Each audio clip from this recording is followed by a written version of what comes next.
Joining us here in studio, happy to have him here with us.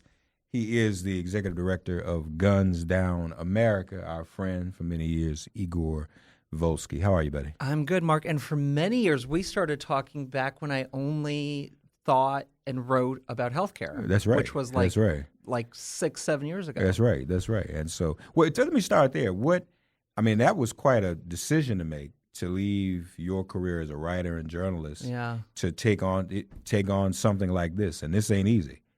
It's certainly not easy, but I think what keeps me at it is I think we have a real clear value add to the movement, to the gun control movement, and a really clear sense of how you can start making change on this issue without waiting for lawmakers to act. Right. And for me, really, Mark, that focuses on organizing businesses and pushing businesses to lean into gun reform in a real way. Has 2019 been a good year for Guns Down America in doing that? Well, we've had some big successes. We were responsible for pushing Wal-Mart to really lean into this issue in a real way, to announce that they were dramatically stepping back from gun sales, to announce that they're going to start lobbying Congress on gun reform. They're going to ask their customers not to bring guns into their stores. Mm-hmm. That's a pretty fundamental change when you think about all of the Walmart stores, all in red areas. Right. When folks walk in, they're not going to see assault weapons. They're not going to see the kind of ammunition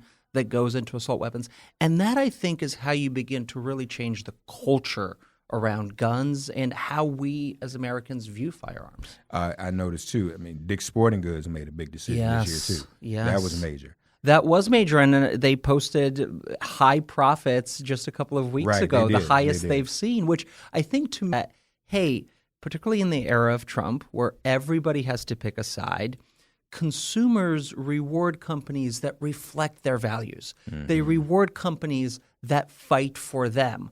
And so when a business says, for us, the most important business priority is to keep our customers and employees alive, and that we as a business are going to use all of the political power we have, all of the cultural cachet we have to help make that happen.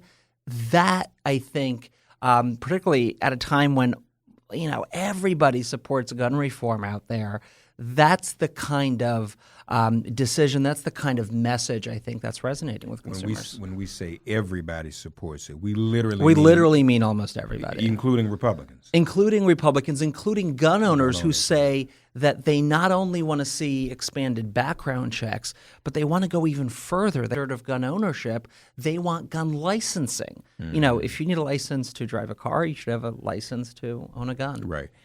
You tweeted something earlier, too, about what millennials consider priorities, and we assume those things are things other than guns, but that is priority number one, isn't it? Gun violence. There was a new Amnesty International survey that found that guns in the United States for American teens are the top concern, the threat of gun violence. Mm-hmm. And they have good reason to be worried. We know that in America, American teenagers are 82 times more likely to die from gun violence than their international peers. That's an incredible statistic. Yeah, it is.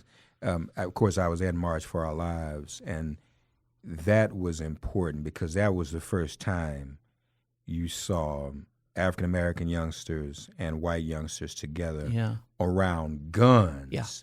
And, if you boil it down quite simply, for years, and it still is often the case, African-American youngsters often fear gun violence on the way to and from school, whereas a lot of white youngsters fear gun violence inside the school. So, we really have a serious problem in this country. Well, that's a great way to put it. And, I have to say, Mark, before Parkland, the way we talked about gun violence really only focused on mass shooting. We're only focused on the anxiety of mostly white kids in suburban areas being vulnerable to a mass shooting, which is a very real danger and a very real threat. But as you point out, it's not what gun violence actually looks like in the United States. We know that Black and brown Americans are disproportionately impacted by gun violence, by everyday gun violence. And only after Parkland and I think a lot of credit goes to the Parkland leaders, did we start to really link those two together?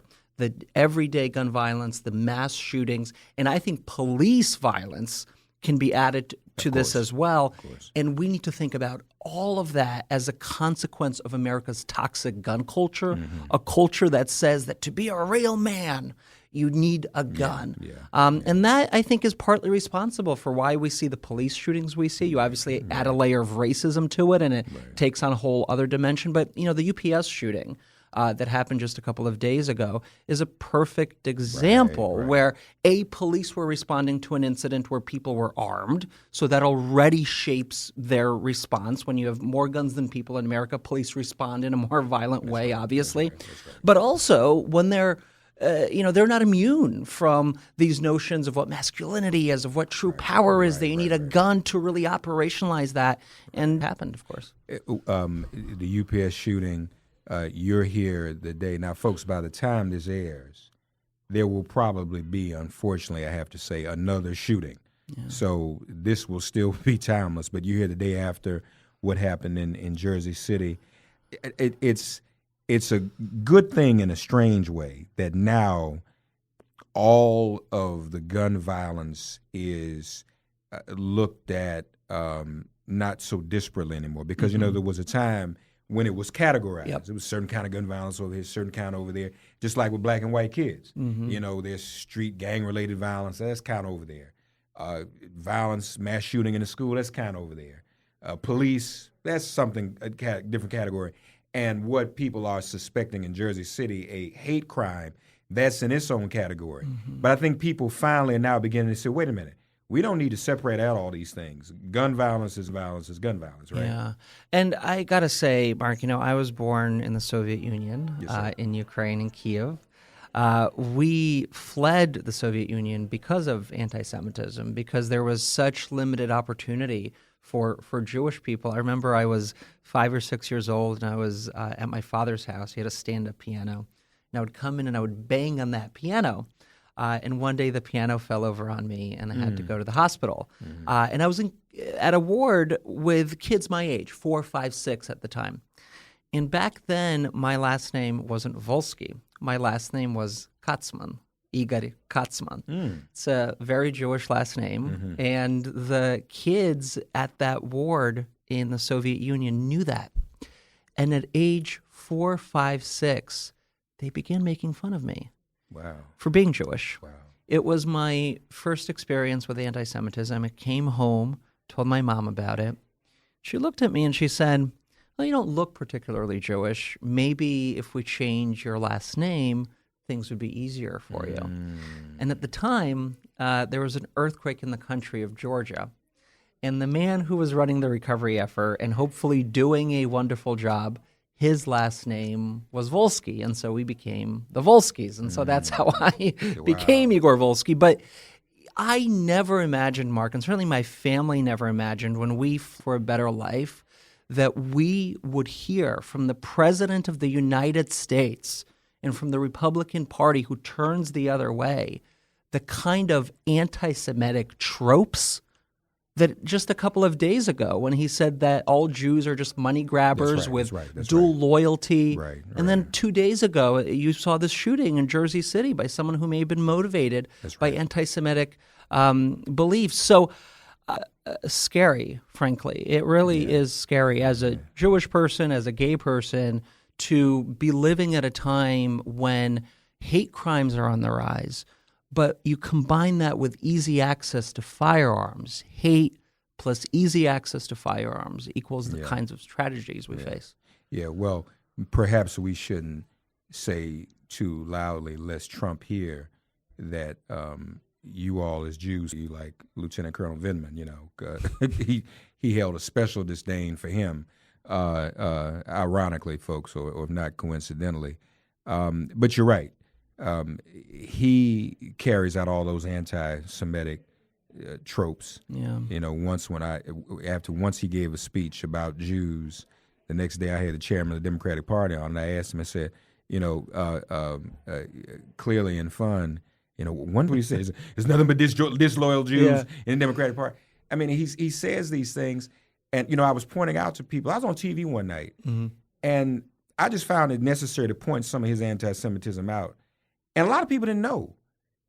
When you say shifty shift, when you use adjectives like shifty, sleepy eyes Chuck Todd, those are old-time anti-Semitic tropes that were used against Jewish people. I thought everybody knew that. Yeah. But a lot of people really don't know when he says that stuff. It's not just random. He's calling somebody shifty and sleepy-eyed. He's getting that from somewhere, and he knows it. Impact is so real. We talked about how I started my career in healthcare, and I used to work a lot on Obamacare. I spent a lot of time on Fox News talking about Obamacare. And when that would happen, I would get a response that was, we disagree with you on the policy, go away, you Soviet, what kind of stuff. But these days, when I appear on those networks, the anti-Semitism mark is, my mom was wrong. I do look Jewish, it turns out, because the anti-Semitism is mind-blowing. Yeah. I didn't get that kind of hate 3-4 years ago. Yeah. It's all over this country. Yeah. And the fact that this is a president who gives a real platform to those kinds of beliefs, nauseating. I don't even know how to describe what's being done. I also like to mention, when we talk about this issue too, Igor, we've talked about gun violence, and when it occurs in terms of actual actions and offense, targets. But man, we have so many gun deaths accidentally, suicide too, don't we? On Veterans, I spent Veterans Day. People, I'm sorry, it was Veterans Day last month. I spent Veterans Day talking about vets who commit suicide. I said, y'all don't want to romanticize this stuff, but let's get in the nitty-gritty on what's really happening with some of our vets. Talk to us, if you would, about that, about how prevalent that is, the accidental deaths, the suicides that we literally don't hear about in the newspaper. Well, suicides make up 2/3 of America's gun deaths. That's why, to me, when you hear a lot of folks, and even lawmakers who are on the right side of this issue, talking about, we just need to get guns out of the wrong hands, or we just need to make sure that dangerous people don't get guns. I don't know what that means in a country where 2/3 are suicides, or people taking their own life. Right. Why? Because they have such easy access to firearms in a way that they don't in almost every other nation. You talk about so-called accidental shootings. Okay. Just yesterday, the Associated Press released an investigation that found that law enforcement officials in American classrooms, I think it was this year alone, quote-unquote, accidentally discharged their weapon almost 24 times. These are trained law enforcement officials in American schools having such, quote-unquote, accidents with their firearms. Could you imagine what would happen if the NRA got their teachers with guns all across this country? The problem is, look, it's not the people. It's not about dividing folks between responsible gun owners and dangerous people. It's about recognizing that guns are inherently dangerous. Yeah. And therefore, we need to raise the standard of gun ownership in this country to make it harder for everybody to get a gun, to make sure they get a license, to make sure they register that firearm, to make sure there's continuing education and safe storage. That's how other countries have significantly reduced their gun deaths. That's how they've significantly saved large numbers of lives. We know what to do. We just have to have the courage to push our lawmakers and to, frankly, push American businesses at a time of federal inaction to step up to the plate and get us to a better place. Is there a special holiday season target or campaign that Guns Down America is involved in? A campaign called Business Must Act, businessmustact.org. What we did was we looked at the 29 largest retailers in the United States, and we asked our researchers to figure out how much each company has leaned into gun reform. How much have they done to keep their customers and their employees safe this holiday season? We've graded those 29 companies on a scale of A to F. And so if folks go to businessmustact.org, they can thank the 10 businesses that have an A or a B for doing the right thing, and they can urge the other businesses that have C's and D's and F's to do better on this very critical issue, and frankly, use their consumer power when they go to a Kohl's, for instance, or a Nike store. Okay, you can go shop there, but when you do, go share that and tell them that you expect the business that you're giving your money to reflect your values, to reflect your beliefs, and frankly, be an active participant. Don't just sit on the sidelines as a business. Be an active participant in helping keep all of us alive. Yo, I'm looking at the list now. This is rough, y'all. 7-Eleven, Ace Hardware, Applebee's, Barnes & Noble, all Fs. Amazon with a B, Chick-fil-A with an F, Costco has a B, Dunkin' Donuts an F, Home Depot an F, Kohl's has an F, Kroger has an A, Lowe's has an F, McDonald's has an F, Nike has an F, Nordstrom has a B. So, Brendan, you can go buy my Christmas gift from Nordstrom. I know you're going to do that anyway. Old Navy has an A, Starbucks has a B, Target a B, Trader Joe's a B, Waffle House a C, Wal-Mart has an A. That's a big flip, Lord have mercy. Yes, it is. God bless them, and Whole Foods with a B. So, folks, businessmustact.org.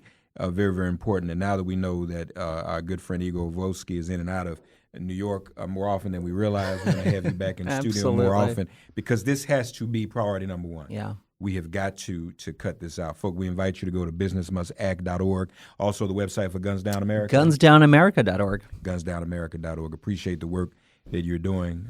Keep it up, my friend. Thank you so much, Mark. Thank you. All right. Thank you. Okay, let's get you across the street. Wonderful. Thank you, sir. You're just 2 blocks away.